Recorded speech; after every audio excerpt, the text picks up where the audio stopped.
call me a god. They call me a god.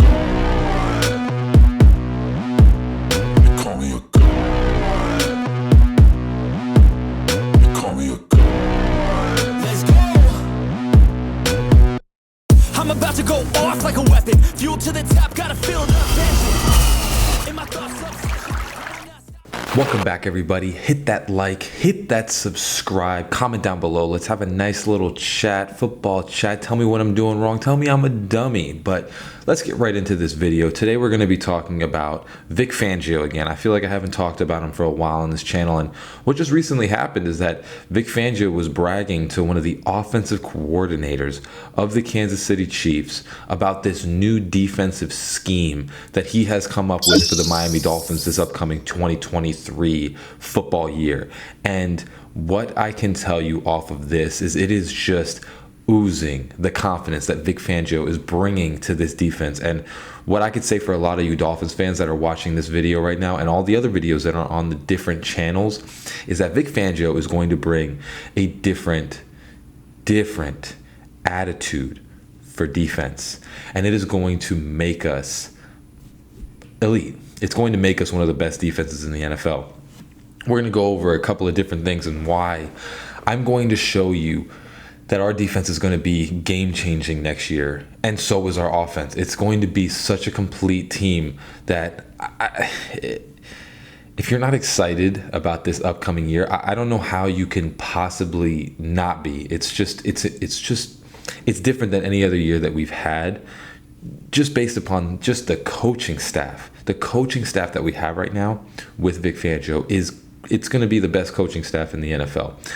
Vic Fangio is going to bring a different definition. And what we're going to do right now is the first thing that we're going to discuss is actually his 2021 Denver Broncos defense. That was third in the league. And we're going to go over each one of the players and the players that the Dolphins have and kind of compare them and see who has the better roster defensively. So obviously we're going to get right into this. The first player overall, we're going to have Justin Simmons. And in 2021, he had 80 combined tackles, 4 tackles for a loss, 1.5 sacks, and 5 interceptions. Justin Simmons, well, we're going to have Javon Holland, which I love Justin Simmons, but I think Javon Holland is going to be a better overall athlete.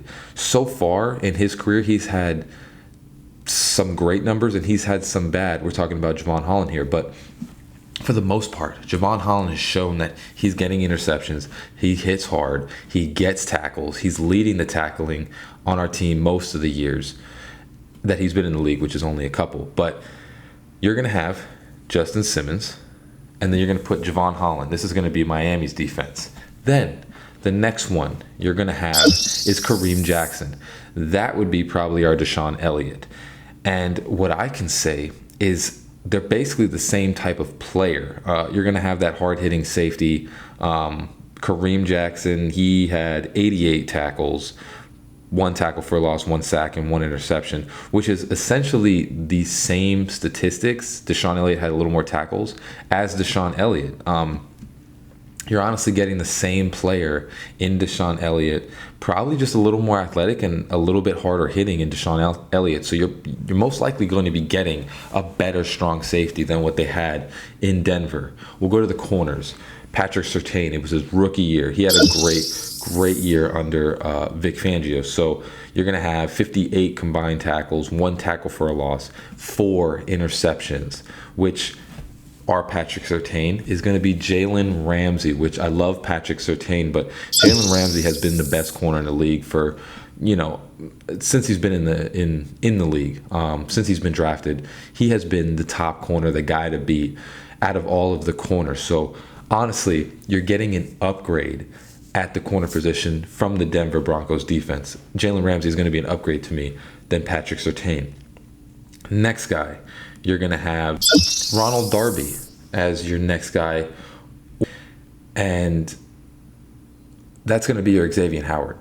Xavier Howard is going to be the Bryce Callahan, which I think as a number 2, I think you're going to be getting an overall better corner in Xavier Howard. So far, what we have learned is that our safety tandem is going to be very similar, and our cornerback tandem is going to be more advanced, better than the Denver Broncos defense that he had in 2021 when they had the number 3 overall defense. We're going to go to linebackers, and right now we'll go, I think it's Brian Browning. It was his rookie year. Was it Brian? Baron Browning, yeah, from Alabama. He had 57 tackles, 2 tackles for a loss. And what I can tell you is our Baron Browning is going to be David Long, which significant upgrade at the position. David Long is going to be a much better pro than Baron Browning. And that is going to be your starting linebacker. And then Cam Robinson is going to be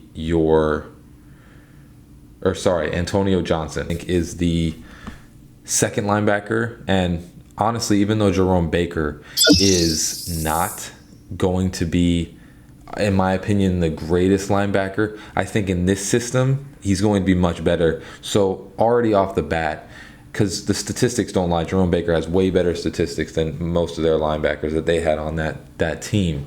And he's going to be our second linebacker. David Long is going to be our starter. So our linebacker core is a significant upgrade to the 2021 Denver Broncos. We'll go outside linebacker. You have Bradley Chubb. He was in there for a couple games. The year before he had 7.5 sacks. This is the year he started getting injured. You're going to have Malik Reed, which we have on our team. And then what I can say is that Malik Reed was their starter because Bradley Chubb went down and Von Miller got traded that year.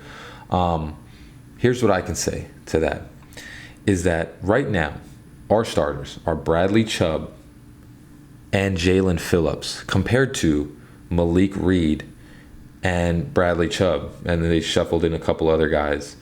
But those were their outside linebackers. Significant up. Now across the board, you basically have significant upgrades at every single position on this team so far, outside linebacker. We'll even go to the defensive ends. Let's check them out. So you have Shelby Harris, which was basically their best defensive end on that team that year. And he's going to have 49 tackles combined, 7 tackles for a loss, 6 sacks. Honestly, we go into this year having Emmanuel Ogbah and Zach Sealer and Christian Wilkins, which Christian Wilkins is better than any, I think it was, who was it? Deshaun Williams was their defensive tackle. He got 4 sacks this year, or that year. So you have Deshaun Williams, you have Shelby Harris. So then next you have Draymond Jones, Shelby Harris, and Mike Purcell, who are the defensive linemen, compared to Christian Wilkins, Emmanuel Ogbah, Zach Sealer. So what I can tell you right now is this is a significant upgrade from everybody on that team. Shelby Harris, Emmanuel Ogbah is going to be better than Shelby Harris. Mike Purcell, definitely 100%. Christian Wilkins is a significantly better player than that. And Draymond Jones probably would be a little better than Zach Sealer, but whatever it is, it is. So our defensive line is going to be significantly upgraded with this. So basically you have your starting lineup as Draymond Jones, Mike Purcell, Shelby Harris, Von Miller, Baron Browning, Kenny Young, Malik Reed, Patrick Surtain, Ronald Darby, Kareem Jackson, and Justin Simmons as your starting lineup versus having Emmanuel Ogbah, Zach Sealer, Christian Wilkins. Then you have Jalen Phillips, David Long, Jerome Baker. You're going to have Bradley Chubb. Then you'll have Jalen Ramsey, Xavier Howard, Javon Holland, and Deshaun Elliott. This is what I can tell you from analyzing this team versus our team. Every single position is essentially the same or upgraded, and probably 80% of the time with our team, it's upgraded. So you have a number 3 defense in the league that year under Vic Fangio, and now he's getting better players all around. This is why, when you don't know football, you don't know, but for the most part, when you look at a coach like this, where the the NFL is basically adopting his defense. You have a guy that can transform any defense into a top 10 defense. And he is now getting elite players on defense, more than he's ever had in his life, more than he's ever even tried to wish to come by. This team has so many gems on the defensive side and the offense. But for Vic Fangio, that is the reason why he came here. There are so many studs on our defense. You're getting so many elite players, and now you add Jalen Ramsey to the fold with David Long. And you have all the same players from the year before we were top 10. You added better players and a better coach. This defense is going to be elite. It's going to be crazy. We're going to go into the number 2 reason is that now you have put Vic Fangio on a team that has an offense. One of the bigger problems too with Vic Fangio's defense, even though it was number 3, is that his offense could never move the ball. So the defense was constantly coming back out onto the field. And the problem with that is it wears down your players over time. You have to realize that now his defense doesn't need to be on the field for that long. And vice versa, the offense as well, because both sides of the field are going to be taking care of their job. And the big difference now is now his defense gets to rest, whereas the 2021 Denver Broncos defense, they couldn't because they had Teddy Bridgewater. They had nobody. They had just gotten Jerry Jeudy, I think. They had no one. So the offense was constantly 3 and out, turnovers, all this stuff. That was the problem with that team. Now you put him with a top 5 passing offense, and you give him all these elite players. You give them time to rest on the sidelines. Your team is always going to be fresh because neither side is going to be struggling. Neither side will be letting up too much. So now you give him time to scheme up on the sidelines. You give him time to do his own thing. Again, he was the head coach here. Now he's specifically focusing on the defense. So now what you give him is you just give him all these elite players that have time to rest on the sidelines. You get to watch your offense play, and they don't have to they don't have to get exhausted going out on the field every 5 minutes during a game. Now you give them time to rest, and now they can be energized every time they get on the field. So they're giving their best every time they're on the field. The 2021 team that he had, since they're going 3 and out and turning the ball over, some of the times the team would have to come back out on the field 20 times, 30 times a game because they had to continually step it up for the offense because it would never do its job. Now you have both sides of the ball, and now you have a fresh defense that has an elite coach with elite players coming out on the field, completely fresh every single time. Now the last reason why his defense is going to be elite is that when he was on the Denver Broncos, when he was doing his thing the most, he was a head coach. He was focusing on all facets of the team. What you have now is you have kind of something that has never, it's tough, but I don't think this has ever really been done before, where essentially the Miami Dolphins have hired 2 head coaches.